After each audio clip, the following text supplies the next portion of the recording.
Hey guys, today I want to talk about intuition versus fear and how you can tell the difference. So let's say it's 8 p.m. on Sunday and you think, I want to quit my job.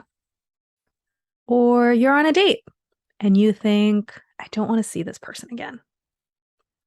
Or you're making the roadmap for next year and you think, this strategy isn't going to work. Now, all of these are first instincts. But how can you tell whether it's wise intuition that you want to listen to or plain old fear that you want to question and redirect? Here's how. If you're asking this question at all, there's probably already some fear mixed in. The difference between wise intuition and pure fear-based thinking is when the fear comes in. When it's wise intuition, you feel clarity first and then fear. So it's 8 p.m. on Sunday. You get clarity first. I know this isn't what I want to be doing. I know this job isn't taking me where I want to go. I want to quit my job. And then the fear comes in. But what else would I do? How will I pay my bills? How will it look on my resume? Or you're on a date, feel clarity first. Something about this interaction is off. They're giving me red flags. I don't think I want to see this person again. And then the fear comes in. It's not polite to reject them. I'm being mean. I'm probably too sensitive. Or you're making the roadmap for next year. You have clarity first. We're making assumptions about our customers that don't make sense. We need to question our thinking. This strategy isn't going to work. And then the fear comes in. Do I have the authority to make these kinds of changes? This is going to cause so much disruption. What if I'm wrong? That's how you know if it's actually intuition. Clarity first, then fear. When it's just plain old fear, you feel fear first and only. It's 8 p.m. on Sunday. You feel just fear. Can't do this job. So behind on everything. When are people going to realize I'm a fraud? And therefore, I want to quit my job. Or you're on a date. You feel just fear. They're way too good looking for me. They're probably going to reject me. People are so shallow.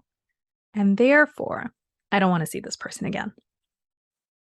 Or you're making the roadmap for next year. You feel fear first and only. There's no way I can hit these targets. I have no idea where to begin. Why did they put me in charge? And therefore, the strategy isn't going to work. We can't just look at the action and tell whether it's intuition or fear. We have to back up and look at the thoughts and feelings driving the action in order to figure out what's going on. Because your automatic brain moves so fast. In a single instant, it will give you its overall assessment of the situation, any problems that it detects, its proposed solutions to those problems, and the problems with its own proposed solutions. Your automatic brain is a huge gift to you. We are the dominant species on this planet because our automatic brains move so fast and produce such sophisticated analyses of what's going on and what to do next. The only problem is that your automatic brain doesn't show you its work.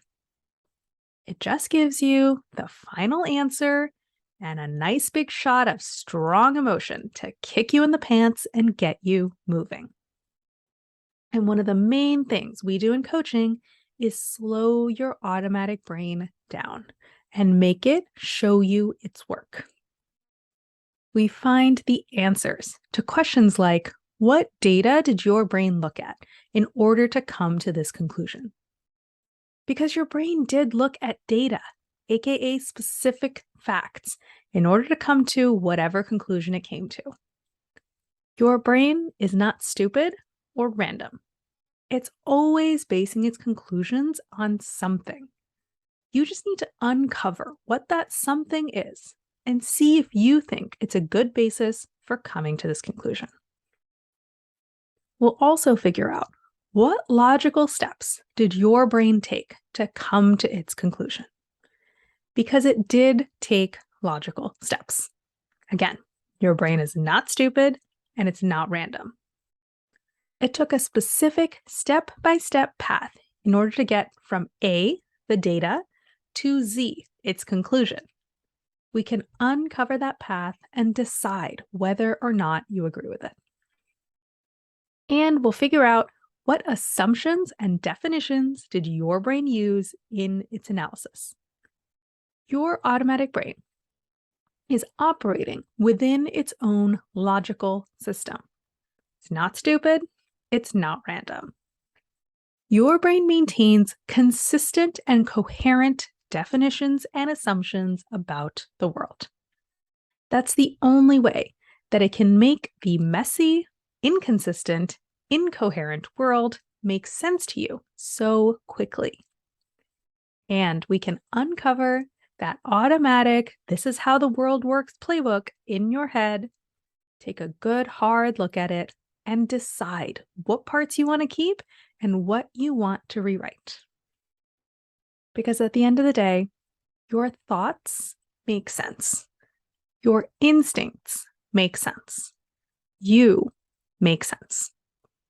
And when you can understand the data your brain considered, the logical steps of its analysis, and the assumptions and definitions informing its viewpoint, and when you can question and adjust any part of that analysis that doesn't make sense or isn't helpful to you, you can combine the best of your automatic thinking with the best of your deliberate thinking to come up with the right answer. You can work with your brain to decide what you want to do next. So if you want to figure out what the right answer is in your situation, don't get into a rush to find the answer outside of you. Slow down and go within. And this isn't mystical prophet on the mountaintop advice. This is just basic debugging. And the hard part isn't that it's complicated or sophisticated or requires a PhD. The hard part is seeing and questioning what's obvious. The hard part is being a fish, spending your whole life in the ocean, and noticing this is water. I became a customer of coaching because I wanted a structured, step-by-step way to solve my problems and feel better. I didn't want temporary relief from the symptoms. I wanted to permanently address the root cause. And the best, most unfailing way that I found is to understand what I'm thinking that's causing my crappy feelings and current set of problems. And then building and implementing a different way of looking at things so I could feel better and figure out whatever was in front of me. Not just once, but again and again in each specific situation where I ran into problems. More than any other skill that I've learned, the skill of seeing and changing my most basic assumptions whenever I want to has allowed me to build the life that I actually want. Brick by brick, day by day, step by step. And if you want to learn how to do this too, then come join the waitlist for my 2023 course and coaching program. It's called From Imposter to I Got This, the high stress, high achievers step-by-step guide to eliminate work stress and imposter syndrome, get clear and get moving on their next career step, and create a life they love living. Go to the link above to join the waitlist.